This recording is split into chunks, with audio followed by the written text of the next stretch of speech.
দেশের অন্যতম জনপ্রিয় আইসক্রিম ব্র্যান্ড লাভেলো সম্পর্কে কে না জানে।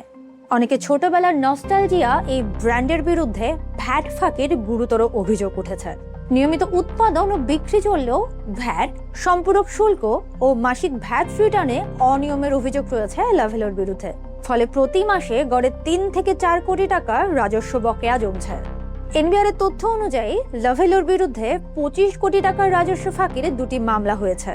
আরও ৩৬ কোটি টাকার একটি মামলা প্রক্রিয়াধীন এবং ৭২ কোটি টাকার ২টি মামলা উচ্চ আদালতে বিচারাধীন।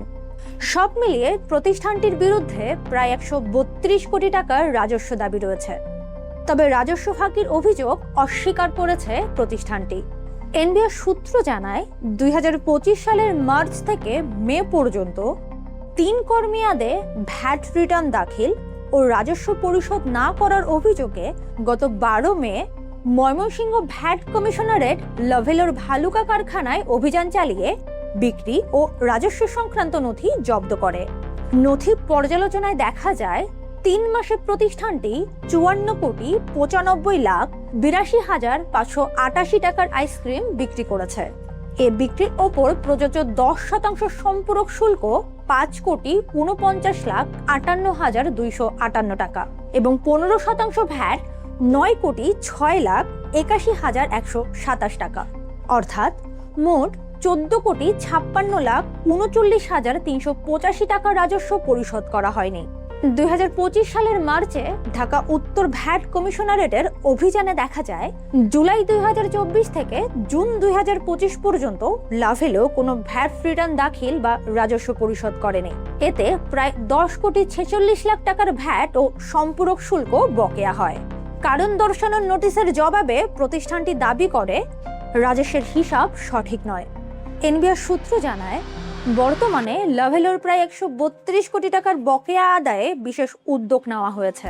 তবে আগের ২টি মামলায় প্রায় ৭২ কোটি টাকার দাবি উচ্চ আদালতে বিচারাধীন থাকায় আদায় কার্যক্রম আটকে আছে। এ কারণে মামলাগুলোর দ্রুত নিষ্পত্তির জন্য এনবিআর ও অ্যাটর্নি জেনারেলের কাছে চিঠি দিয়েছে ময়মনসিংহ ভ্যাট কমিশনারেট। এর আগে ২০২৪ সালে ২ দফায় প্রায় ৭২ কোটি টাকার চূড়ান্ত দাবিনামা জারি করা হয়। রাজস্ব পরিশোধ না করায় প্রতিষ্ঠানের বিআইএন লক ও ব্যাংক হিসাব জব্দ করা হলেও আদালতের নির্দেশে ১০% অর্থ জমা দিয়ে বিআইএন আনলক করা হয়। পরে বাকি অর্থ জমা না দিয়ে প্রতিষ্ঠানটি আপিল বিভাগে যায়।